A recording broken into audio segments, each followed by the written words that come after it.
Time series represent a growing part of the data you collect today, and they bring new challenges. One of them is that data infrastructures are often not efficient with this type of data.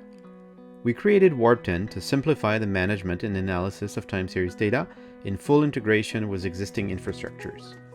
Warp10 is a modular open source platform enabling the collection, storage, analysis, and visualization of time series data.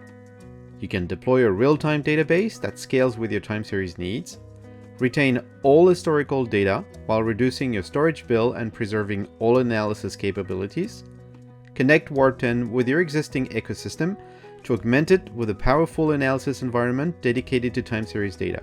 If you already have a storage layer, the Warp10 Analytics Engine can access those data jointly with any other data source. You can easily connect your business applications to interact with the data from your physical systems, and streamline KPIs and data visualization across your organization with dynamic dashboards. You can do all this with Warp10. Learn more at warp10.io.